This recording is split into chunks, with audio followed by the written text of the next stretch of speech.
본 방송에서 제공하는 투자 정보는 투자 판단에 대한 조언입니다.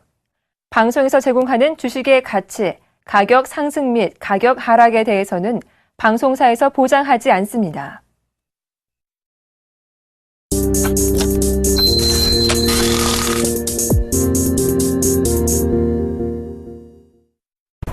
가계와 기업의 소득 격차가 커지고 있습니다.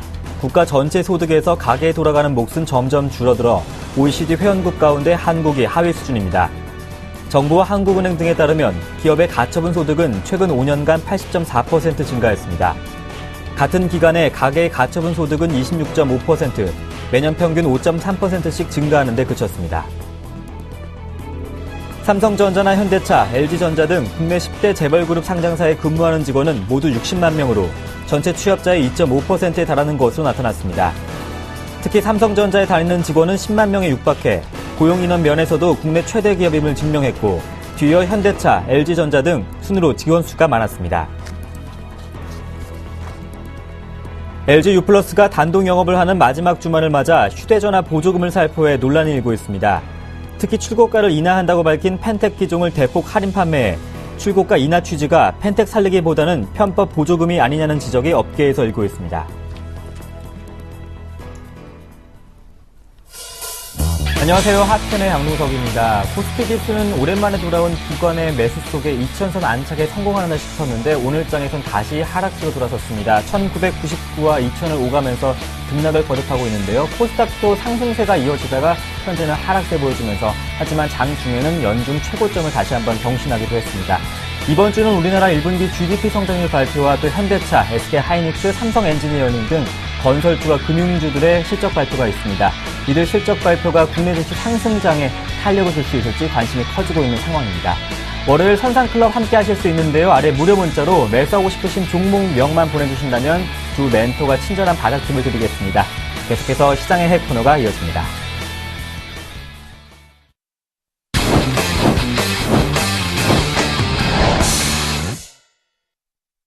이번 주 증시 전망과 IT 선호주 함께 알아보는 시간입니다. 올라 FN 이몽민 대표님과 함께합니다. 안녕하십니까? 안녕하십니까? 네, 오랜만에 이어진 기관의 매수가 오늘도 좀 이어지면서 2000선 안착에 성공을 할까 싶었는데 다시금 2000선이 무너졌습니다. 이제 계속될지가 문제가 됐는데요. 이번 주 시장 키워드 어떻게 보시는지요? 저는 여전히 2000원에 큰 의미를 두지 않는데, 네. 저는 이번 주 키워드는 여전히 저는 선택과 집중이라고 말씀을 드리고 싶습니다.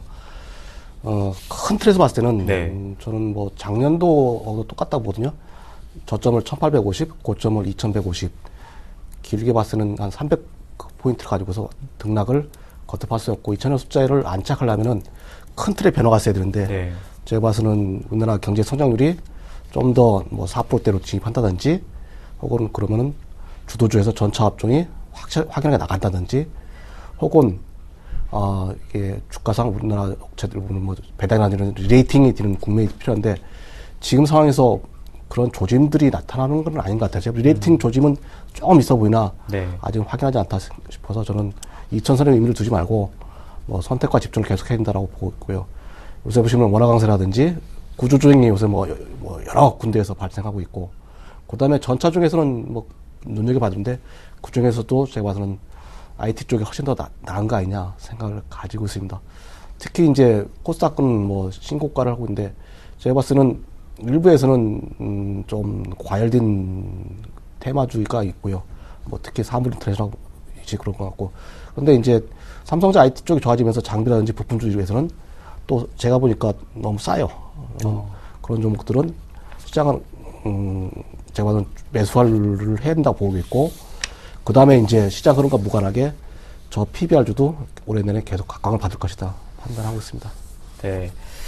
이번엔 반도체 장비주 한번 살펴보고 싶은데요. 1분기에 D램 또 낸드 가격이 하락을 했습니다. 일부 애널리스트들은 견조하다 이렇게 평가한 반면에 임 대표님은 하락폭이 큰 것이 아닌가 이런 견해를 주셨었죠. D램 가격이 2분기까지 10% 내에서 안정적인 하락세를 보여줄 것이다 이런 분석도 있던데, 향후 D램 가격의 전망을 한번 해본다면요? 근데 이제 애널리스트들이 아마 1, 4분기에 D램 가격 견조하다 하락했는데, 보시면 차트를 보시면은 네. 그 현물 가격 하락이 꽤 깊었습니다. 사실은 D램의 주력 제품 보시면은 1분기 내내 계속 빠지다가 전주 후반에 반등이 이제 발생을 했죠.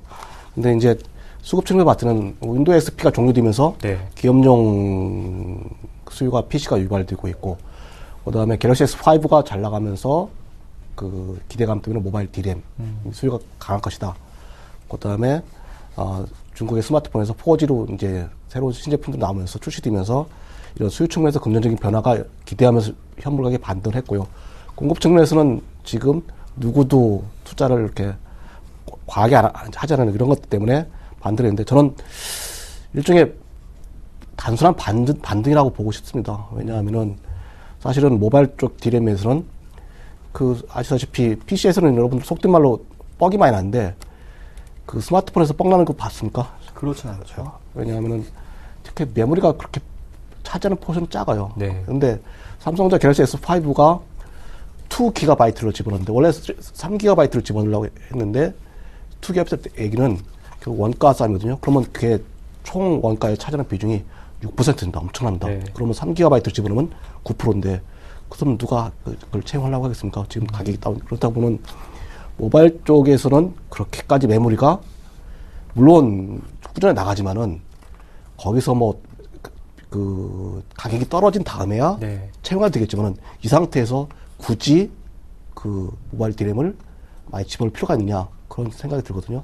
그래서 저는 좀 이번 주 다시 또 하락할 거다라고 판단을 하고 있습니다. 그래서 네.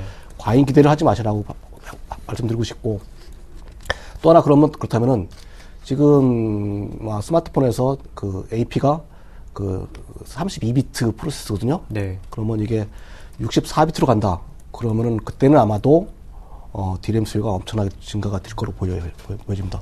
그것은 지금은 아니다. 내년도가 될 거 아니냐. 그렇게 판단합니다. 네, 현재 D램 가격은 단순한 반등으로 볼 수 있다 이렇게 말씀해 주셨는데, D램 가격 흐름에 따른 SK 하이닉스 주가에 한번 전략을 세워보고 싶습니다. 4만 원이 고점일 것이라는 대표님의 의견 연초부터 지금까지 맞아왔고, 또 최근에는 지난 금요일 기관의 강력한 매수 속에 4만 원에 바짝 다가섰습니다. 이제 들고 계신 분들은 지금이 매도 타이밍이 되지 않을까, 기회가 되지 않을까 이런 생각이 드는데요. 2분기 실적이 양호할 것이라는 전망이 나오고 있어요. 2분기 실적 그렇게 저는 양호할 거 생각하진 않아요. 네. 근데 하이닉스 밸류에이션 테이블을 제가 보시면은 하이닉스가 지금 PR이 7.9배 수준, PBR 1.7배, ROE가 23%거든요. 그러면 엄청 지금 다른 주가에 비해서는 저평가된 것은 맞는 것 같다고 생각하는데, 문제는 방향성입니다. 제가 그 숫자를 볼 때 데이터가 그 자체가 중요한 거, 데이터가 가고자 하는 방향이 가파르게 가느냐, 혹은 뭐 완만하게 가느냐, 혹은 네. 속도가 빠르냐. 봤을 때는 하이닉스는 올해가 ROE가 정점일 가능성이 높습니다. 내년도 봤을 때는 내려오는 상황이고요. 그다음에 지금 제가 봐서는 IT가 아까 그 유발되려면은 수요가 촉진되려면은 디램 가격이 더 빠져줘야 됩니다. 빠져줘야 거기다 채용을 하고 그래야 되는데, 지금 그런 부분들이 어떻게 보면 IT의 제대로 역할을 메모리가 못하고 있는 거 아니냐. 뭐 인체로 말하면 간과 같은 역할인데 좀 못하고 있는 거 아니냐는 생각을 들고 있고요. 3분기 실적이 정점이고, 최근에 보시면 LG전자, LG디스플레이가 뭐 저평가돼서 주가가 올랐는데 하이닉스 또한 그러지 못할 이유는 없거든요. 네. 그럼 여기서 저는 1분기 내내 제가 3만 5천, 4만 원 사이를 주장했는데, 여기서 2분기 자체는 실적은 뭐 견조할 것 같아 보여져요. 그러면 그 3분기도 좀 괜찮다 보면 지금 봤을 때 2분기 때는 주가는 4만 5천 원까지 상단을 여러 투자, 제가 의견을 바꾼다면은 저는 그렇게 바꿔서 그 투자 전략을 해서 좀 더 여기서 가지고 계신 분은 뭐 박스권에서 이제 좀 벗어날 것 같기도 하고 네. 할 거라고 생각해서 저는 4만 5천까지는 하이닉스 주가가 상승할 여지가 있다 이렇게 보고 싶습니다. 4만 원 초에서 봤던 목표가를 4만 5천 원까지 열어두자는 말씀이신 거죠? 네, 네. 네, SK 하이닉스 들고 계신 분들이라면 4만 원 초로 갔던 목표가를 조금 더 홀딩하면서 4만 5천 원까지 박스권 돌파를 한번 기대해보자는 말씀까지 한번 들어봤습니다. 이제 삼성전자가 좀 더 상승을 해야지 주가가 말씀하신 대로 2,000선을 돌파하고 안착에 성공을 할 텐데, 최근에 그래도 견조한 흐름을 보여주고 있습니다. 삼성전자 오늘장에서도 상승을 하면서 140만 원 선에 바짝 다가선 모습인데요. 제가 온라인팬이 그 창업하면서 아마도 SK하이닉스는 뭐 4만 5천 원, 4만 5천, 4만 원 제시했고요. 네. 삼성전자에 대해서는 제가 그 박스권을 제시하다가 3월 말에 그 123할 때 이건 올해 중 저점 아니냐라고 해서 매수를 권해드렸고 네. 지금 140만 원대 가서 견조하게 주가 조정을 지금 받고 있습니다.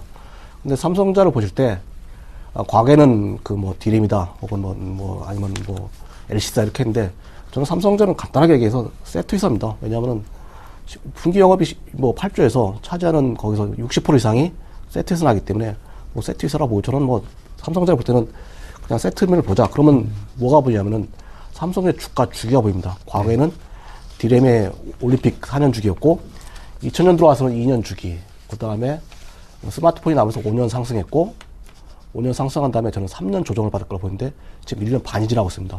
그래서 지금 1년 반 지난 상태에서는 저는 갤럭시 시리즈 따라 주가가 움직일 수밖에 없는 상황이고 제가 삼성전자는 홀수가 잘 나오는 것 같아요. 이게 갤럭시 S4인데 네. S3가 잘 됐고 S5인데 저는 잘 나갈 거라고 본다면은 여기서 155만 원까지는 3분기 실적 발표 전까지는 가보자는 게 제 생각입니다. 물론 지금 상황에서는 충분히 145만 35만 원 선에서는 매수를 하셔도 된다. 그런데 이제 문제는 중장기적으로 봤을 때 네. 삼성전자가 분기 영업이익이 10조 안착이 필요합니다. 아마 제가 봤을 때는 그게 우리나라 코스피 2000선 안착하고도 깊다고 보는데 네. 이게 넘사벽이거든요. 왜 그렇죠? 제가 봤을 때는 핸드폰이 올해도 뭐 스마트폰 잘 나가지만은 네. 단가 떨어지고 갤럭시 S5가 잘 나가는 요인은 원가를 뭐 이렇게 떨어뜨린 대신에 특징적인 것을 잘 어필을 시키는 건데 제가 봐서는 이게 올해만일 것 같고 그렇다고 본다면은 분기 영업이익이 그 10조인다 그러면 거의 그러면은 60%면 6조를 내야 되는데 분기당 네. 스마트폰을 팔아서 삼성자가 지금 마켓쉐어가 32%인데 여기서 영업이익률을 올리면서 마켓쉐어도 늘리면서 그건 안 될 것 같거든요. 영업이익을 이윤을 낮추면서 마켓쉐어를 늘릴 수는 있으나 그것도 제발 한계가 있고 워낙 중국 애들이 많이 들어오기 때문에 그러면 거의 마켓쉐어는 한계에 다다랐고 네. 거기에 스마트폰 판매 단가는 낮아질 수밖에 없고 영업이익률은 좀 더 저하될 수밖에 없고 그러면은 여기가 마진 넘사벽에 뛰는 그러면 다른 것을 메모리나 LCD나 혹은 뭐 다른 거 가지고서 그걸 대체할 수 있는 너무 크다 보니까 세트에 나오는 파워가 힘이 거기서는 영업이익 창출에 너무 크기 때문에 그러면 이게 당분간은 10조 넘기가 이게 여간 만만치가 않은 거거든요. 그래서 예를 들어서 메모리처럼 네. 다른 업체를 커트시켜서 뭐 치킨 게임에서 이렇게 해서 근데 이 세트는 그게 안 돼요. 왜냐하면 이게 중국 업체에 들어와 있기 때문에 중국 업체하고 우리나라하고 같이 싸워서 전 세계 모든 IT 업체 중에서 중국 애들은 그때 버팁니다. LCD 업체는 그렇거든요. 그래서 그렇기 때문에 메모리처럼 니들 나가 이렇게 할 수가 없는 그런 상황이다 보니까 저는 10조 원대 안착은 이 보인다. 만약에 그렇다 그러면 삼성전자는 200만 원 주가를 틀어야 할 수 있는데 그 부분은 좀 중장기 이슈이기 때문에 올해는 제가 아닌 것 같고요. 일단은 저는 올해 갤럭시 S5 그다음에 뭐 그런 것들이 좀 된다면은 네. 분기 영업이익이 8조는 충분히 되고 있고 이전 분기보다는 좀 좋게 나올 수 있을까요? 우상향 되고 있는 거죠. 네. 9조 대 나오고 있고 저는 10조 안착을 말씀드리는 거거든요. 네. 이렇게 하고 있고 또 하나는 이제 삼성자가 영업이익률이 뭐 15% 정도이고 ROE가 18%다. 그러면은 이런 업체들이 분기 영업이익이 8조다. 그러면 어떤 얘기가 되냐면은 주주 환원 정책 배당을 많이 할 수 있고 그러면은 레이팅의 요인을 관점을 가지기 때문에 제가 봐서는 충분히 155만 원까지는 진격해보자 할 수 있다. 저는 그런 생각을 네. 말씀드리고 싶습니다. 삼성전자 분기 영업이익 10조 원은 좀 힘들겠지만 구존에 안착하는 가능할 것이다 이렇게 말씀해 주시면서 삼성전자 목표 주가가 155만 원까지는 갈 것이다 이렇게 말씀해 주셨습니다. 최근에 주가 상승 이 종목을 빼놓을 수 없죠. LG전자와 LG디스플레이인데요. 꾸준한 외국인의 매수 속에 LG전자 7만 원 선을 회복했고요. LG디스플레이는 3월 중순 2만 3천 원 출발을 해서 계속해서 3만 원 회복을 앞두고 있습니다. 앞으로 투자 전략을 세워본다면요? 일전자가 뭐 저평가됐다고 보다는 제가 봐서는 쇼커링이 좀 강했고, 네. 그 다음에 이제 LG, 울트라 UHD TV라든지 LG 디스플레이 아이폰 6에 대한 기대감 때문에 주가가 이제 3월 중순 이후부터, 뭐 반전을 했죠. 근데 여기서 결론적으로 저는, 10% 주가, 예를 들어서 상승한다면 LG전자 같은 경우 75,000원, LG 디스플레이가 여기서 3만원대 초반. 그럼 LG 디스플레이가 더 상승 여력은 더 크다고 보는데, 여기서 10% 상승한 저는 좀 부담스러운 주가다. 지금 상황에서는 차익 실현할 구간은 결코 아니다라고 판단을 하고 싶습니다. 왜냐하면은 모멘텀이 있거든요. 실적에 대한 분기 영업이익이 그래도 증가가 2분기 좀 호전될 것으로 보여지고 있고, 그 다음에 뭐 UHD TV라든지, 그 다음에 아이폰 6에 대한 어떤 호재, 이런 부분 때문에 좀 더 주가 한 단계 점핑은 가능하나, 거기서는 저는 차익 실현을 해야 될 거 아니냐 판단합니다. 왜냐하면은 LG전자가 ROE가 5%거든요. 그 다음에 LG전자는 스마트폰이 마켓시어가 늘어나야 된다. 저는 영업이익이 적자가 나는 한에서도 LG전자가 중기적으로 스마트폰에서 한 자리를 차지하려면 지금 마켓시어 5%에서 10%대를 가야 되는데, 저는 그게 지금 안 보이고 있다는 거 네. 답답해 보이고요. LG 디스플레이 같은 경우도 여기도 ROE가 영업 5%고 영업이익도 5%입니다. 네. 특별하게 LG 디스플레이가 지금 뭐 성장 컨셉으로 보기에는 힘든 거 아니냐. 그래서 박스권을 보고 싶고요. 저는 LG전자가 3만 초반, LG전자가 여기서 올라가서 7만 5천 전후라면은 LG전자가 적정 주가상 적정 가치를 받았다. 좀 높아진 거 아니냐. 뭐 그렇게 판단하고 싶습니다. 네, LG전자는 7만 5천 원 정도에서 LG 디스플레이는 3만 원 초반대에서 차익 실현을 해보자는 말씀까지 들어봤습니다. 오늘은 SK 하이닉스와 삼성전자 또 LG전자와 LG 디스플레이 주가 흐름 또 전략 함께 살펴봤습니다. 올라FN 이몽민 대표님과 함께했습니다. 고맙습니다. 감사합니다.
안녕하십니까. 주말 잘 보내셨습니까?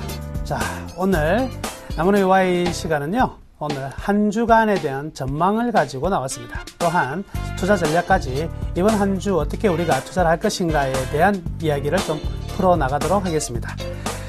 자, 우선 우리 이번 한 주요 전망함에 있어가지고 제일 중심적인 날이 하나 있어요. 그게 바로 금요일입니다. 금요일 날에는요, 모처럼 기관의 매수가 들어오면서 외국인과 기관이 다시 한번 매수하면서 2,000포인트라는 숫자를 만들어냈는데요. 그때 매도하고 있는 주체는요, 개인과 투신밖에 없었다. 결국 투신이라는 집단을 이해를 좀 하셔야 돼요. 뭐냐면 투신이라는 것은 결국 펀드를 운영하는 집단이잖아요. 그러면 개인들이 펀드에 가입을 하면 투신들은 그 자금을 가지고 투자를 하는 거예요. 그러면 보시면 장이 올라갈 것 같다 이러면 개인들이 펀드에 많이 가입할 것이고요. 그에 따라서 산단 말이죠. 그럼 장이 올라갈 것 같다면 개인들도 주식을 사겠죠. 그러니까 개인과 투신은 항상 같이 움직여요. 장이 떨어질 것 같다 그러면 개인도 팔 거 아닙니까? 그러면 개인들의 입장에서 또 뭐에 환매를 해달라 그러잖아요. 그러니까 투신은요, 기관에서 빼야 돼요.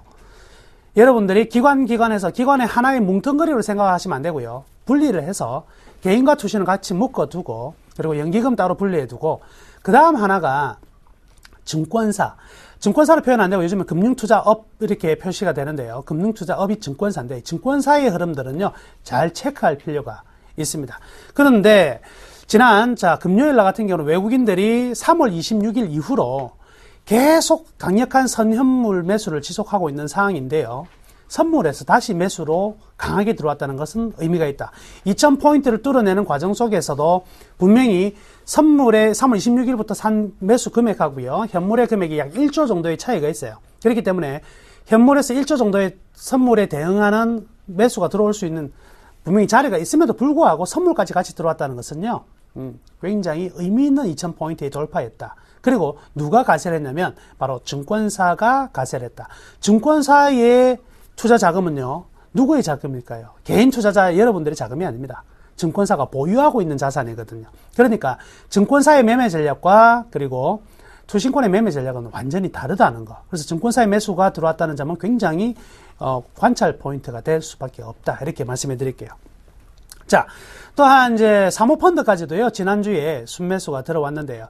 어찌 보면 좀 가볍게 움직이면서 시장의 어떤 방향을 잘 잡아내는 집단이 또 이 두 집단입니다. 그래서 금융투자와 이 사모펀드는요, 일반적인 시장이 가만히 있거나 어떤 방향성이 나올 때보다는 이러한 일정 부분의 지지선이 붕괴된다든지 또는 저항선을 돌파할 때 이 두 집단의 어떤 방향이 나오느냐에 따라서 여러분들이 잘 참고를 하시면 이 시장이 이렇게 보고 있구나, 저렇게 보고 있구나. 즉 돌파를 시키면서 2000포인트를 만들었기 때문에 이 시장을 굉장히 긍정적으로 보고 있구나, 이렇게 생각하시면 되겠습니다. 자, 이러한 내용은요, 역시 지금 투신권들이 계속 이제 환매에 대한 부담을 가지고 매도를 하고 있는데, 이 환매가 과연 2050포인트까지 나온다, 뭐 이런 얘기 많이 하는데요. 그거하고 상관하지 않겠다는 거죠. 이제 확실입니다. 이 신념을 가지고 배팅에 나섰다. 이런 부분을 체크를 해야 되겠네요. 자, 그래서 이러한 수급들이 나왔는데, 여러분들, 그리고 외국인들이 이러한 매수를 하고 있는데, 과연 매수가 계속될 수 있느냐? 이 부분이 중요한 포인트가 되겠죠. 첫 번째는요, 미국에서요, 미국의 자금들도요, 미국 내에서도 성장주에서 전부 다 가치주로 이동이 나왔다. 그 이동이 3월 중순부터 시작됐으니까요. 재밌는 사실은요, 미국의 가치주라고 본다면 어떤 대표적인 업종이 철강 업종입니다. 철강과 화학, 그리고 자동차 업종, 이렇게 흘러가는데요. 성장이라고 한다면 이제 바이오테크라든지 그리고 모바일, 그리고 구글 같은 이런 소프트웨어 회사들을 뜻하겠죠. 이들에 대한 성장은 좋지만 성장에 비해서 주가가 너무 많이 올라갔다는 데에서 성장에서 가치주로 옮겨왔거든요. 그러니까 지금 미국의 3월 중순 이후에 관심은 무엇이냐면 가격에 대한 부분이 굉장히 관심이 커졌다는 거죠. 앞으로 어떻게 될 것인가가 아니라 지금 가격이 어느 정도 비싸냐 싸냐, 이 부분이 가장 중요시 여긴다, 이렇게 봐야 되겠네요. 그러면 같은 맥락에서 글로벌적으로 보면 어떤 현상이 벌어질까요? 가격에 대한 부담을 미국이 가지고 있으니까 가격에 대한 부담이 없는 쪽으로 가게 돼 있죠. 그러면 지금 현재 글로벌 대비 전체적인 이익 대비 주가가 가장 낮은 나라들이 어디에 있냐? 이머징 마켓에 있고요. 그 이머징 마켓에 가장 큰 비중을 차지하고 있는 나라가 한 나라가 있어요. 어느 나라일까요? 한국입니다. 한국이 전체 이머징 마켓에 시가총액으로 비중을 했을 때 15%로 1위고요. 중국이 2위예요. 13% 정도 됩니다. 대만이 3위 정도 돼요. 그러면 이머징 마켓의 핵심 블루칩이 어디냐? 한국이라는 거죠. 그러니까 고성장에 대한 가격 부담에 대한 미국 시장에서 빠져나온 자금이 줄어든다면, 물론 미국 자국 내에서도 있겠지만 글로벌로 빠져나가는 글로벌 캐파가 커지는 가운데 블루칩은 한국을 잡을 수밖에 없다. 그래서 3월 25일부터 강력한 선물의 매수와 현물의 매수가 이어지고 있다, 이렇게 봐야 되겠네요. 근데 이러한 흐름들이 한 달 됐다고 해서 한국 시장 고평가다, 가야지, 한 50포인트 오르니까 야, 너무 많이 올랐네, 떠나갈 수가 없는 거죠. 이런 부분이 있겠네요. 자, 또한 환율의 지지선 붕괴가 굉장히 또 의미가 있어요. 환율이, 외국인들이 지난 2000년 이후에도 보면 환율이 어떤 지지선이 있거든요. 이 지지선이 탁 깨지고 나면은요, 환율이 서서히 떨어져요, 확 떨어져요. 확 떨어지잖아요. 그러면 얘들은 지금 예를 들어서 올해의 이 지지점이 얼마였냐면, 작년 올해의 지지점이 1,050원인데 1달러 가지고 1,050원 갖다가 바꿨어요. 그런데 환율이 뚝 떨어지면 950원까지 떨어진다고 생각하면 1,050원 들고 있는데 나중에 950원만 줘도 1달러를 주네? 그럼 1달러 플러스 100원을 남겨 먹는 거예요. 환차익에 대한 순매수도 같이 이어지고 있는 부분이죠. 그럼 두 가지가 결합이 됐어요. 그렇죠? 밸류에이션 측면에서의 매력도와 환율에 대한 매력도, 이 두 가지 다 매력이 있으니까 역시 외국인들의 매수는 지속될 수밖에 없다, 이렇게 봐야 되겠습니다. 그러면 수급적인 요인에서 외국인들의 매수가 계속 된다면 소화가 되는 부분이, 환매 굉장히 많이 소화된 부분이죠. 이제 이 끝단이 거의 와 있다. 이게 뻥 돌아서면 이제 누가요? 다시금 재유입되는 이 펀드로 인해서 주가는 굉장히 많이 올라갈 수밖에 없다. 그러면요, 여러분들이 제일 궁금하게 생각하시는 거. 과연 이번 주에 2050포인트까지 갈 거냐? 이런 생각들. 2050포인트 넘을 수 있을까? 제가 말씀해 드릴게요. 그거 궁금해 하실 필요도 없어요. 왜냐면 궁금해 한다고 해서 우리가 알 수가 있나요? 없다. 그리고 2050포인트 가면 어떻게 할 겁니까? 주식 다 파실 거예요? 아니죠. 우리가 예상하지 못하는 거는요, 예측도 하지 말고 생각도 하지 마라. 왜 그게 우리가 고민할 필요? 자꾸 이렇게 보면 정작 중요한 거는 놓치고 자꾸 그 포인트, 몇 포인트, 이 몇 포인트 간다는 근거가 어디에 있습니까? 근거가 없잖아요. 그러면 그것만 생각하는 거예요. 갈 수 있는 시장의 요건을 가지고 있느냐? 아니면 떨어질 수밖에 없는 시장의 요건을 가지고 있느냐? 1900포인트 깨질 것이다. 이렇게 이야기하는 사람, 그 근거 뭐냐? 왜 1900포인트 깨지느냐는 이유를 제시를 해라. 없으면 그거 아무 의미 없는 거예요. 지금 시장은 제가 몇 포인트를 지정하지 않고 제가 항상 말씀해 드리는 이유는요, 의미가 없다는 거죠. 분명한 사실은 지수는 지금 이번 주에도 달려갈 수 있는 좋은 여건들이 만들어져 있기 때문에 이것만 보고 가면 된다. 이렇게 말씀해 드릴게요. 자, 그래서 거래소 이야기를 해보자면요. 이번 주에는요, 이제 포스코 등의 이제 시가총액 상위 종목들의 실적 발표가 다 있습니다. 근데 이 실적 발표가 예상치에서 어느 정도 빗나가느냐는 굉장히 중요합니다. 많이 빗나가게 됐을 경우에는 분명히 주가가 올라가기 힘들 거예요. 근데 이미 안 좋게 나올 것이라는 실적 추정치가 계속 떨어지면서 주가가 떨어졌거든요. 그렇기 때문에 사실은 지금의 그 기관들이 내놓은 예상치는요, 가장 극단적인 안정치를 내놓았습니다. 그래서 여기에 크게 벗어나지 않을 것으로 보여집니다. 벗어나도 조금 벗어난다면 주가는 별로 문제가 없는데, 중요한 점은요, 2분기부터는 시장 전망치가 조금씩 올라간다. 지금 나오고 있는 리포트들이요. 여기에 기대를 하셔야 될 것 같습니다. 그래서 2분기 실적 우려감은 크게 완화되고 있다. 이것도 하나 체크를 하셔야 될 것 같고요. 그리고 최근에 이제 가면 우리는 어느 쪽으로 관심을 둬야 되냐면, 외국인들이 계속 매수했던 금융이라든지, 그렇죠? 그리고 건설이라든지, 이런 철강, 그리고 음식료 업종들, 이 중에서 어떤 업종을 접근하고 있냐면 저평가만 접근하고 있다. 제가 뭐라고 그랬죠? 지금은 중요한 건 성장이 아니라 가격이다. 어느 가격에 와 있느냐 중요하기 때문에 여기에 접근을 하고 있는데, 이 접근 속에서 제가 아까 말씀드린 금요일 날에 금융투자에서 매수한 포인트 굉장히 중요하다고 그랬죠. 자, 이번 주, 다음 주는요, 여러분들이 가장 관심 있게 봐야 될 핵심 포인트는요, 금융투자업, 즉 증권사가 무엇을 사느냐를 관심 있게 보셔야 돼요. 얘들이 드디어 매수 전환했고 환매를 이기는 확신을 가지고 들어왔기 때문에 어느 정도 집계가 되어 있다는 거예요. 애널리스트들이 다 투신해 있는 것이 아니라 증권사에 있죠. 그래서 어느 정도 1분기 실적이라든가 2분기 전망까지 다 어느 정도 아웃라인이 그려져 있는 상황이에요.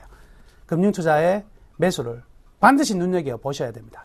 자, 그리고 코스닥 전망을 하자면은요, 코스닥은요, 이번 6개월 전부터 강력한 상승이 나왔던 것은요, 두 개의 매매 주체가, 강력한 주체가 있었습니다.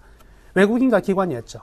그런데 외국인과 기관이 이끌어가던 코스닥이 지금 외국인들이 탈락을 했어요. 그러면 매수 주체가 누구냐면 기관과 개인밖에 없어요.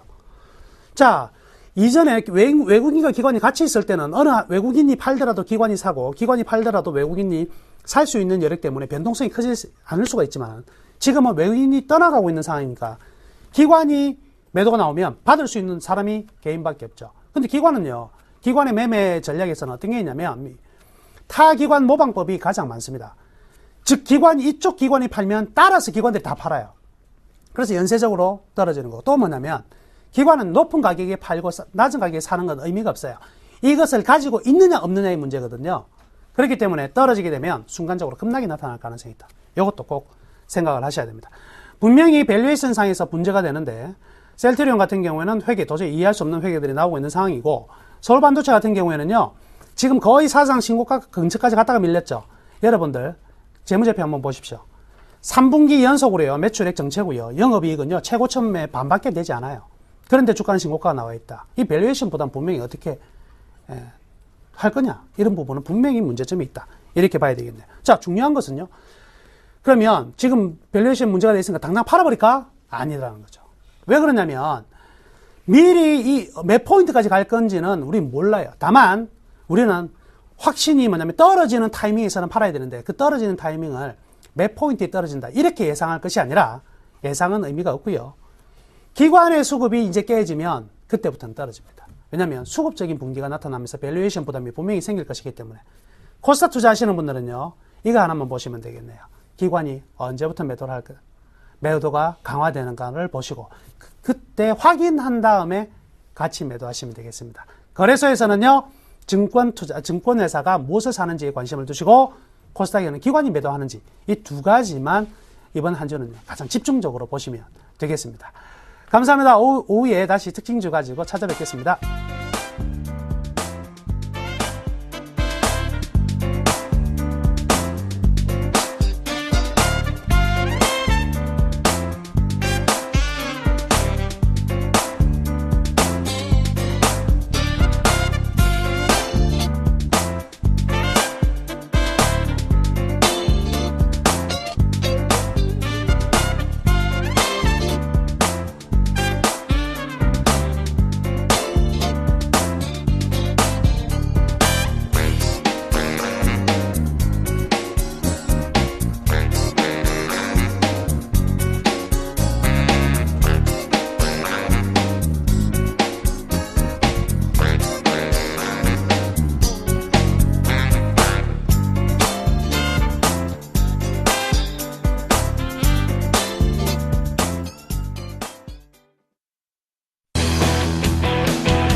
경제방송 최초로 선보이는 바닥잡기 프로젝트 선상클럽 시간입니다. 여러분의 참여 기다리고 있는데요. 아래 무료 문자로 매수하고 싶으신 종목명만 보내주신다면 두 멘토가 친절한 바닥팁을 드리겠습니다.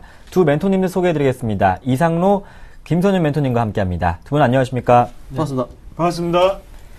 네, 많은 분들이 주식 투자하시면서 가장 고민되는 게 바닥잡기일 텐데요. 고민하실 필요 없습니다. 이 두 분의 바닥팁 참고하시길 바라겠습니다. 오늘의 바닥팁 확인해 보겠습니다.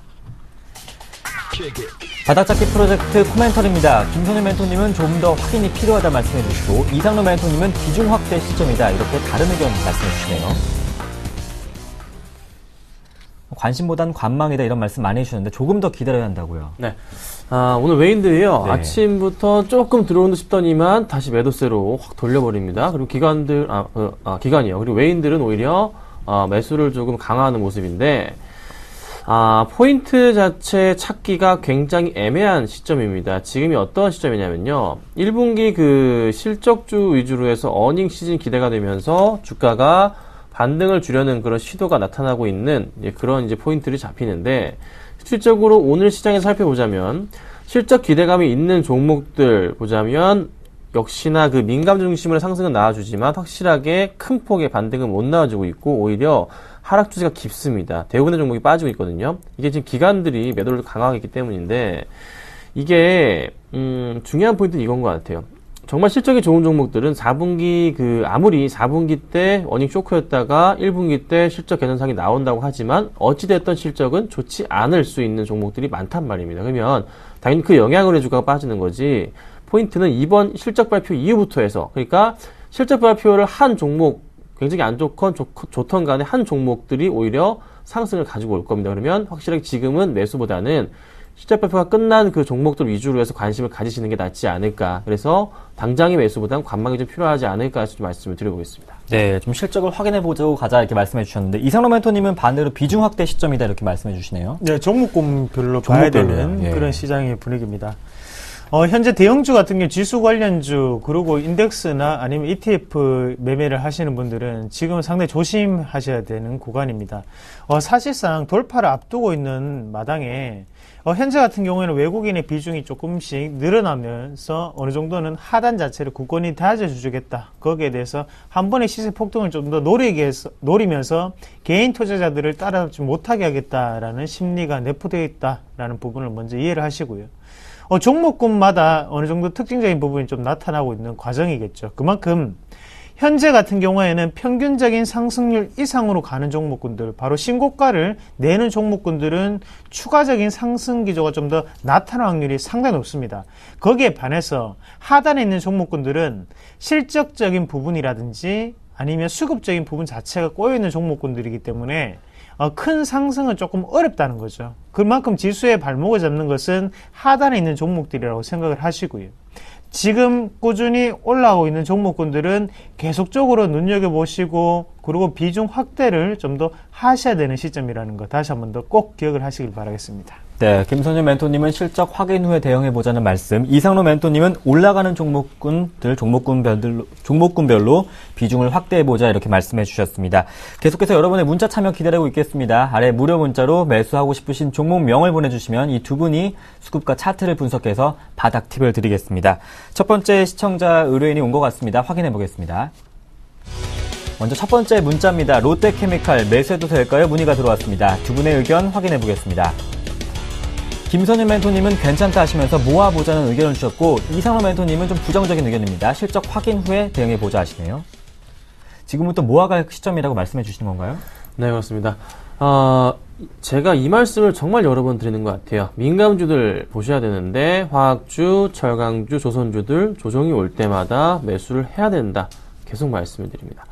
자, 롯데케미칼에 제가 주봉 차트를 열어놨습니다. 금융위기 이후부터 해서 유럽 위기 이전까지 2011년까지 주가가 쫙쫙 크게 올라갔었죠. 그리고 나서 조정이 나타나고 있습니다. 그렇죠?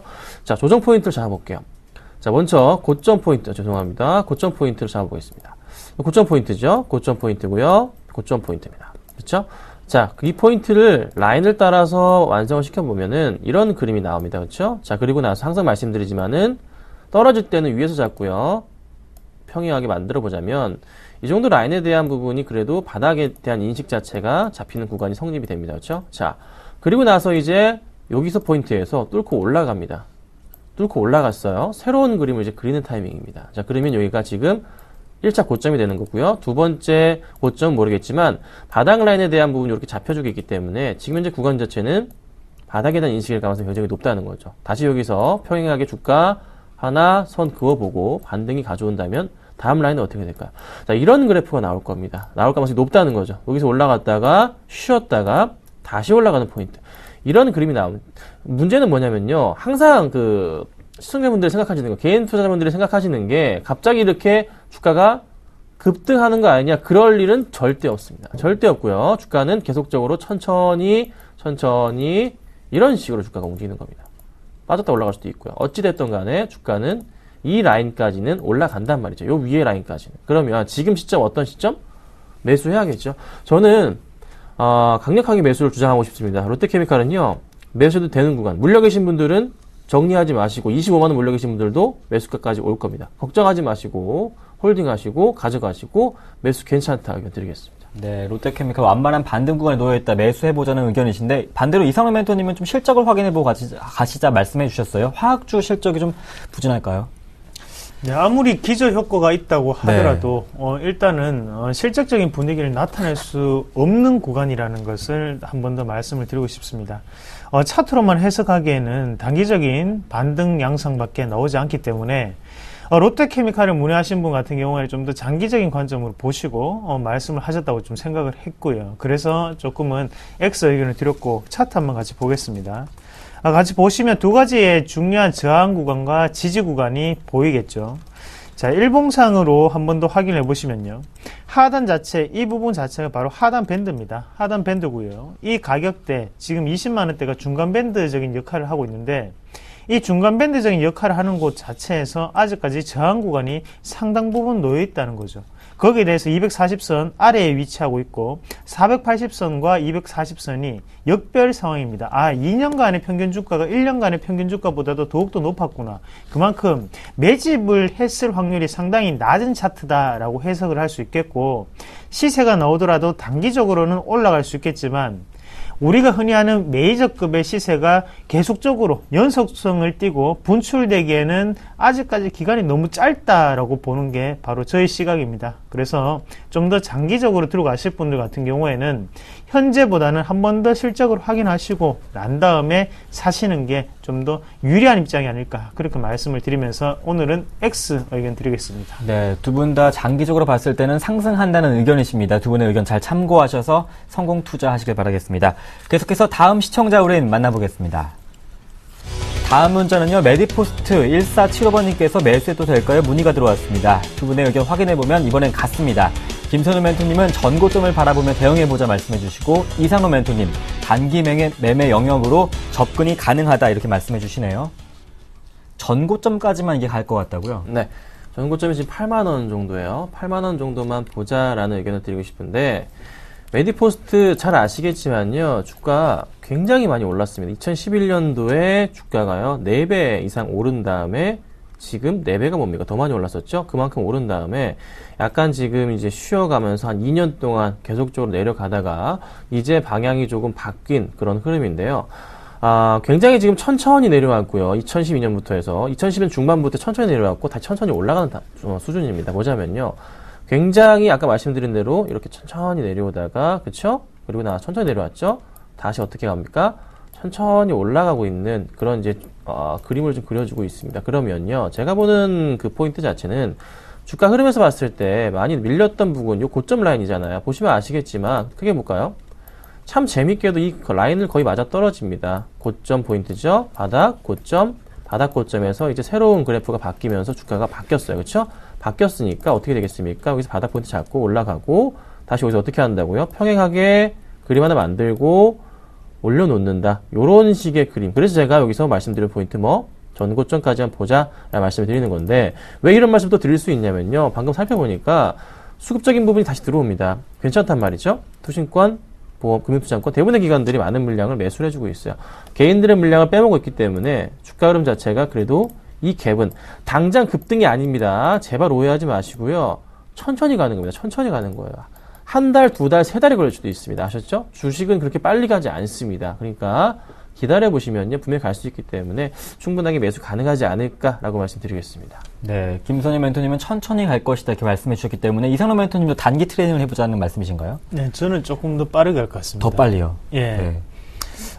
그냥 저의 의견으로는 지금 하단 밴드 그리고 중간 밴드 상단 밴드가 놓여 있을 때 현재 자리 같은 경우에 하단 밴드를 굳건하게 지지를 받고 난 다음에 상단 밴드를 돌파를 했지만 우리에게 눈속임 과정을 조금 보이고 있는 차트거든요. 한번 같이 보도록 하겠습니다. 한번 같이 보시면 중요한 맥점 세 군데를 제가 그려놨습니다. 이 시청자분 같은 경우에는 이 가격대로 꼭 적어 놓으십시오. 이게 상당히 중요한 맥점 그리고 우리가 흔히 얘기하는 전환점적인 역할을 하는 그런 경우의 수고예요. 상단 같은 경우는 74,500원 그리고 중간 밴드 같은 경우에 72,500원 그리고 하단 밴드는 67,000원 이 세 가지 가격대를 상당히 분포를 할 수 있겠는데요. 하단 밴드는 말 그대로 지지가 상당히 굳건하게 나올 수 있는 자리입니다. 이런 가격대는 우리가 스윙적인 투자자로 어느 정도 인식을 하고 들고 갈 수 있는 자리고요. 중간 밴드 같은 경우에 단기적인 트레이딩에 해당하는 자리거든요. 하지만 현재 같은 경우에는 상단 밴드 자체를 터치하고 난 다음에 돌파하지 못했다는 거죠. 그러면 지금 같은 경우에는 이 상단 밴드에 대한 매집에 대한 매물이 상당 부분 들어와 있습니다. 그러면 이럴 경우에는 기간이 짧기 때문에 기간은 상당히 짧게 분포를 하고 있죠. 어느 정도 단기적으로는 한 번쯤 올라갈 수 있지만 길게 봤을 때는 다시 한 번 더 우여곡절을 겪을 수 있다라고 우리가 좀 더 보시는 게 좋을 것 같아요. 그래서 이런 차트는 조금 더 단기적으로 우리가 들어갔다가 어느 정도 이익 실현을 하고 난 다음에 나올 수 있는 그런 자리다. 그렇게 말씀을 드리면서 오늘 사셔도 좋습니다. 매수 의견 드리겠습니다. 네, 메디포스트 두 분의 의견은 긍정적이지만 세부적으로 보면 조금씩 다릅니다. 그래서 조금 더 살펴보시고 신중하게 대응하셔야 될 것 같고요. 0948번님께서도 메디포스트 문의 주셨는데요. 잘 참고하시길 바라겠습니다. 계속해서 다음 문자 확인해 보겠습니다. 다음 문자는요. 캠트로닉스입니다. 매수해도 될까요? 문의가 들어왔네요. 김선우 멘토님은 괜찮다 하시고 이상로 멘토님은 안 된다 하시는데 김선우 멘토님 좋지만 조정 시에 매수해야 되고 이상로 멘토님은 단기 고점 물량 소화 과정이 필요한 시점이다 이렇게 말씀해 주시네요. 조정 시에 캠트로닉스 매수 관심을 가져야 된다고요? 네, 캠트로닉스가요 실적이 굉장히 좋은 종목입니다. 올해 실적이 어마어마할 겁니다. 잘 아시다시피 갤럭시 S5 쪽에 납품권이 있고요. 꾸준하게 납품 증가가 있기 때문에 수주 증가가 있기 때문에 2분기 실적 정말 좋고 1분기도 괜찮습니다. 그래서 3분기, 4분기 올해 실적이 작년 실적을 엄청나게 넘는 것으로 제가 정말 자세하게 알고 있는데요. 자, 캠트로닉스 정말 좋은 종목인데 많이 조정을 받고서 다시 올라갑니다. 중요한 포인트는요. 지금 최근에 너무 약간 튀어 올라갔어요. 단기적인 그림에서 볼 때 상당 부분 튀어 올라갔기 때문에 이렇게 좀 약간 급등한 경향이 있죠. 이럴 때마다 조정이 나왔습니다. 그렇죠? 그래서 제가 부탁드리는 것은 매수 괜찮은데 이런 조정 포인트 잡자고요. 그래서 얼마? 그래도 18,000원 정도 왔을 때 매수를 해보자는 겁니다. 그래서 지금 당장 따라가기에는 오늘 흐름 좋지는 않다는 거죠. 그러니까 우상승 쪽으로의 그래프는 이렇게 나올 겁니다. 그렇지만은 어찌됐든 최대한 그래도 좀 싸게 잡아보자는 겁니다. 그래서 괜찮지만은 분할 매수하시면서 18,000원 초반대 노려보시는 게 어떨지 않을까 이렇게 좀 말씀드리겠습니다. 네, 캠트로닉스 15,000원대에서 급격하게 18,000원까지 올라왔기 때문에 지금이 단기 고점이라고요. 네. 제가 일전에 추천을 해드렸던 종목입니다. 네. 우리가 이 방송 바닥 잡기 프로젝트를 통해서 말씀을 드렸던 금바닥주였었고요. 현재 같은 경우에는 어느 정도 이익 실현, 차익 실현을 할 수 있는 그런 구간입니다. 그래서 오늘도 어느 정도는 윗꼬리를 달고 내려오는 그런 양봉 캔들이 형성되어 있는데요. 단기적인 고점이라고 우리가 어느 정도는 인식을 하셔야 됩니다. 그만큼 저항권 자체를 돌파하는 과정이었기 때문에 여기에서는 앞서 있던 매물 자체가 상당 부분 유출될 수 있다는 거죠. 그럼 현재 자리는 이익 실현을 하고 난 다음에 다시 한 번 더 바닥권역에서 공략을 해볼 수 있는 그런 종목군 중에 한 개가 바로 캠트로닉스다. 그렇게 말씀드리겠습니다. 방송을 따라 하셨다면 이미 충분한 수익을 거두셨을 겁니다. 제가 알기로는 제가 바닥권에서 말씀을 드리고 난 다음에 현재까지 한 20% 정도 올랐거든요. 그럼 이익 실현을 하시고 다른 종목군으로 갈아타시는 방법 그렇게 말씀을 드리도록 하겠습니다. 네, 이상로 멘토님은 이미 이익이 난 종목이기 때문에 지금 들어가기보다는 조금 더 기다려보자는 말씀해 주셨고, 김선희 멘토님은 조정 시에 매수가 가능할 것이다, 이렇게 긍정적인 의견 주셨습니다. 두 분의 의견 잘 참고하시길 바라겠고요. 다음 시청자 의뢰인 만나보겠습니다. 다음 문자는요, 모베이스 매수해도 될까요? 문의가 들어왔습니다. 두 분의 의견 한번 확인해보죠. 이번엔 서로 엇갈리네요. 김선희 멘토님은 안 된다 하시네요. 투기성 매수에 반대 의견이다, 이렇게 말씀해 주셨고, 이상로 멘토님은 긍정적인 말씀을 해주셨습니다. 모베이스 좀 투기 매수가 좀 들어온다고요? 네, 이게 나쁜 종목은 아닌 걸 잘 알고 있습니다. 네. 정말 좋은 종목인 걸 제가 잘 아는데요. 문제는 뭐냐면요. 잘 생각을 해보세요. 작년 12월, 11월, 그리고 올해 1월, 2월 때 매수하신 분들은 지금 수익률이요, 50%가 나고 있는 상태입니다. 자, 그 사람들은 50%만 먹고 팔아도 기분 좋은 상태란 말이에요. 근데 이 상태에서 지금 주가를 이걸 매수를 들어간다고요? 저는 왜 그렇게 급하게 매수할 필요가 없는, 그렇게 너무 급하게 이런 종목을 살 이유가 있는지 모르겠습니다. 그렇죠? 회사는 정말 좋아요. 좋습니다. 실적도 좋았고, 한번 해먹을 만큼 해먹은 다음에 4월달 초에 지금 한번 급등해서 올려놓고 거래량 터진 이후에 매도세 나와주고 있는 모습. 수급적인 부분 좀 들어오긴 하고 있습니다. 많은 물량이 들어와주고 있어요. 그래도 최근 들어서 들어와주지만 확 거래량 대비해서 많은 기관들의 수급은 아니란 말이에요. 그래서 저는 차라리 다른 걸 보자라고 의견 드리고 싶습니다. 좋은 종목은 맞지만 너무 많이 올랐기 때문에 약간 투기성이죠. 그렇죠? 그래서 반대 의견 드리도록 하겠습니다. 네, 모베이스 단기 급등했기 때문에 다른 종목을 살펴보자 말씀해 주셨는데, 이상로 멘토님 이 코멘트 좀 해석이 필요할 것 같아요. 네, 어차피 개인 투자자들이 가장 걱정하는 게 네. 이평선에 대한 지지가 안 나타났을 때를 제일 걱정합니다. 모든 개인들은 똑같이 생각을 하고요. 그러면 그 심리 자체가 공통되게 매도 심리 쪽으로 흘러간다는 거죠. 그때 세력은 어떻게 생각하겠습니까? 다들 매도를 하기 때문에 내가 물량을 상당히 쉽게 매집을 해서 끌어올릴 수 있구나라는 심리적인 부분이 들어갈 수 있다는 겁니다. 자, 차트 한번 같이 보시면요. 자, 제가 하단에 선을 하나 그어놨는데 이 선 자체를 지우고 난 다음에 우리가 생각을 해본다면 지지 자체가 나올 수 없는 곳에서 지지가 나오고 있습니다. 그 말은 뭘까요?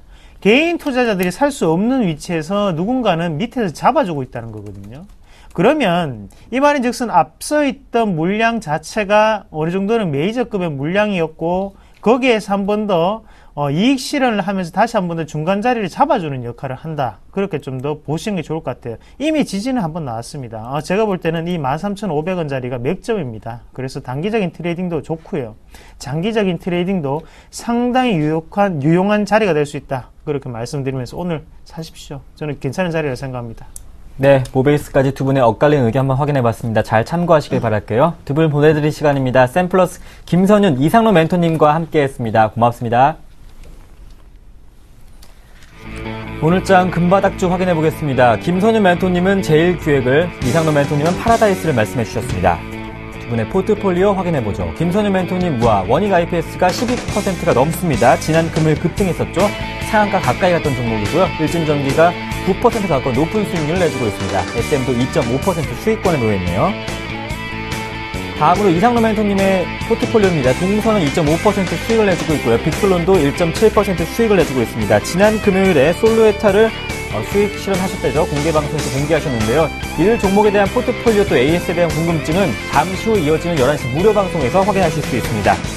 이 두 분의 누적 수익률 확인해 보겠습니다. 김선희 멘토님 점점 수익률이 높아집니다. 21.76%고요. 이상로 멘토님은 40%가 넘었습니다. 40.5%네요. 안녕하세요. 서울경제TV 아나운서 정혜림입니다. 서울경제TV 샘플러스 무료 방송 참여 방법 소개해드리겠습니다. 먼저 첫째, 검색창에 샘플러스를 검색해주세요. 둘째, 샘플러스 사이트에 들어오셔서 회원 가입을 해주세요. 셋째, 회원 가입 후 전문가 방송 배너를 클릭해주세요. 넷째, 원하는 멘토분을 클릭하시면 OK, 멘토님의 무료 강의를 시청하실 수 있습니다. 샘플러스 무료 방송 많은 참여 바랍니다. 샘플러스와 함께 성공 투자하세요.